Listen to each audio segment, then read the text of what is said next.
আমাদের যে রথযাত্রা, সেই রথযাত্রার যে মেলা বসে গাইবান্ধা জেলার ফুলছড়ি উপজেলার যে ব্রহ্মপুত্র নদীর সেই ব্রহ্মপুত্র পাড়ের যে সৈয়দপুর দ্বিমুখী উচ্চ বিদ্যালয় আপনারা দেখছেন।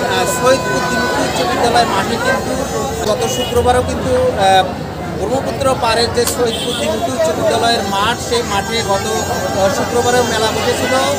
আজকেও কিন্তু শুক্রবার, আজকে সারাদিন ব্যাপী এই মেলা চললো এবং সন্ধ্যা অবধি কিন্তু এই মেলা চলবে। রথের মেলা, হ্যাঁ, রথের মেলা এটা কি প্রতি বছর রথের মেলা কি এই জায়গায় হয়?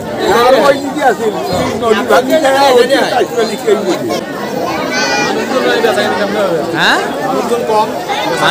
মানুষ খুব কম, বেচা কিনাও কম।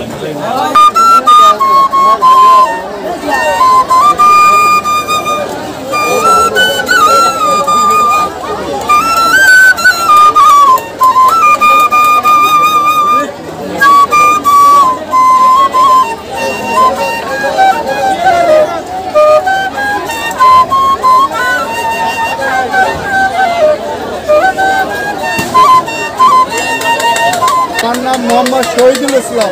জি, শহীদুল ইসলাম। বাসা কোথায়? বাসা পলাশবাড়ি থানা। পলাশবাড়ি? হ্যাঁ, পলাশবাড়ি পূর্বরে। পলাশবাড়ি পৌর এরিয়ার ভিতরে। আচ্ছা, কতদিন থেকে এই বাঁশির সঙ্গে আছেন ভাই শহীদুল ভাই? বাঁশি আমার আব্বা বানাচ্ছে, আমু বানাচ্ছি বর্তমানে, এই আর কি অনেক দিন থেকে। আপনার বাবাও এই বাঁশির কারিগর ছিল? আমার আব্বাও এই বাঁশি বানাচ্ছে। কয় ভাই বোন আপনারা? আমরা 4 ভাই 2 বোন। এই যে মেলায় আপনার এখন বাঁশি তো খুব একটা, বাঁশি এখন চলে না, খুব কম চলে। আর বিদেয় এখন খেলনা বেশি, মানে বাঁশি আছে এর পাশাপাশি খেলনার সামগ্রী খেলনা বেশি। মানে যেখানেই মেলা হয় আপনারা কই যান? অল বাংলাদেশ। আজকে যে এই রথের মেলা আপনারা কতদিন আগে জানছেন?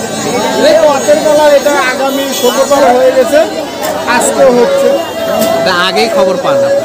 এটা আমরা জানি তো, এই হিন্দুদের তিথির মেলা না, 3 দিন হবে, এটা তো আমাদের জানা আছে।